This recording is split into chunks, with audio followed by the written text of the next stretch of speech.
চোতাল বিহুক লৈ ব্যস্ত মাৰ্ঘেৰিটা সমজিলাৰ অন্তৰ্গত হৰাংকং কৰিয়াপানীৰ গয়া ৰঙালী বিহুত গৃহস্থৰ চোতালে চোতালে হুঁচৰি গোৱাৰ পৰম্পৰা লাহে লাহে হেৰাই যোৱাৰ উপক্ৰম হৈছে। বিহু মঞ্চমুখী হোৱাৰ পিছত গ্ৰাম্যাঞ্চলসমূহত পূৰ্বৰ দৰে চোতাল বিহু প্ৰায় নোহোৱা হ'ব ধৰিছে।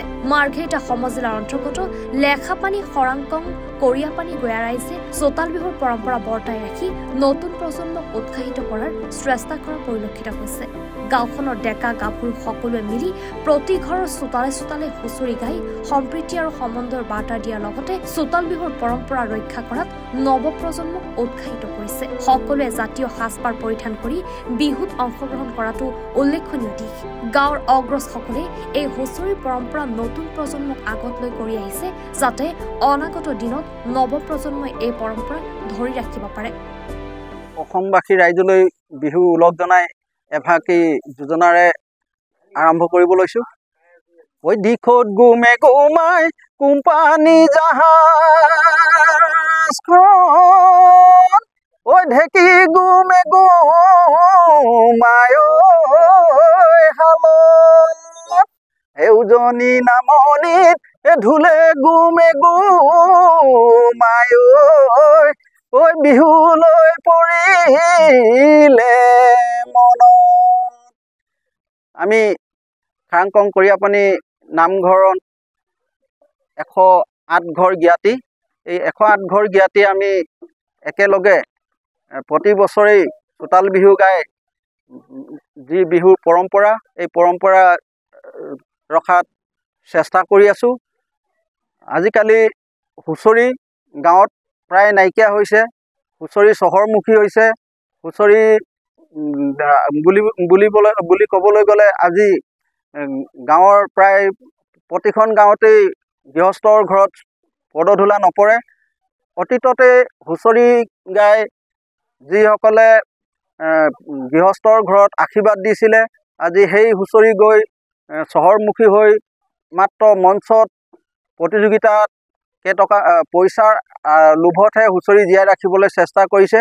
আমি তাৰ বিপৰীতে গাঁৱৰ যি পৰম্পৰা, গাঁৱৰ যি হুঁচৰি, এই হুঁচৰি জীয়াই ৰাখি গৈছোঁ আৰু ভৱিষ্যতে ৰাখি যাম বুলি আশা কৰিছোঁ। ইয়াকে কৈ মই শেষত পুনৰ সদৌ অসমবাসী ৰাইজলৈ বিহুৰ শুভেচ্ছা জনাই মোৰ ক'বলগীয়া দুআষাৰ ইমানতে সামৰো। প্ৰথমেই মই আপোনালোকক ধন্যবাদ জনাইছোঁ। এই ৰাতিখন আপোনালোকে আজি আমাৰ মাজলৈ আহি আমাৰ হৰাংকং কৰিয়াপানী গাঁৱৰ বিহুৱাৰ দলটিক আপোনালোকে এটা সাক্ষাৎকাৰ ল'বলৈ আহিছে। আমি আমাৰ বিহুৱা দলটিৰ জৰিয়তে আমাৰ পুৰণিকলীয়া বিহুসমূহ ধৰি ৰাখিবলৈ চেষ্টা কৰিছোঁ। যিহেতু আজিকালি প্ৰায় চোতাল বিহু নাইকিয়াই হৈ পৰিছে, সেই গতিকে আমি আমাৰ গাঁৱৰ জ্ঞাতিসকলৰ ঘৰে ঘৰে গৈ চোতাল বিহু মাৰি আগৰ পুৰণিকলীয়া পৰম্পৰাসমূহ ধৰি ৰাখিবলৈ চেষ্টা কৰিছোঁ। যিহেতু আজি এই আধুনিকতাৰ যুগত আজিৰ হুঁচৰিসমূহ এক ধনী ঘৰৰ পৰম্পৰালৈ ধনীসকলৰ পৰম্পৰালৈ গুচি গৈছে। যিহেতু আজিকালি হুঁচৰিবিলাকৰ নিমন্ত্ৰণ কৰিলে বহু পইচা দিবলগীয়া হয়। সেই গতিকে যিসমূহ দুখীয়া ঘৰৰ গাঁৱৰ মানুহ আছে, সেই লোকসকলে আজি বিহু দেখিবলৈ নাপায়। যিহেতু তেখেতলোকে এযোৰা হুঁচৰি নিমন্ত্ৰণ কৰাৰ লগে লগে 5,000-6,000 টকা দিবলগীয়া হয়। এই টকাসমূহ তেখেতলোকে দিব নোৱাৰাৰ বাবেই আজিকালি চোতালৰ বিহু নাইকিয়া হৈ পৰিছে।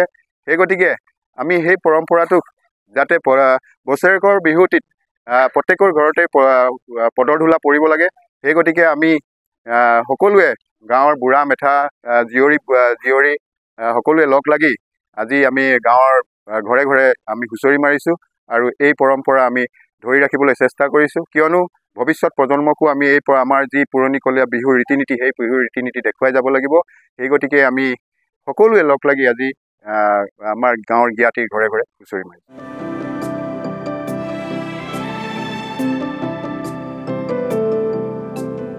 জাগুনৰ পৰা বিপ্লৱ কোঁৱৰৰ ৰিপৰ্ট, এনি ভাৰত 24।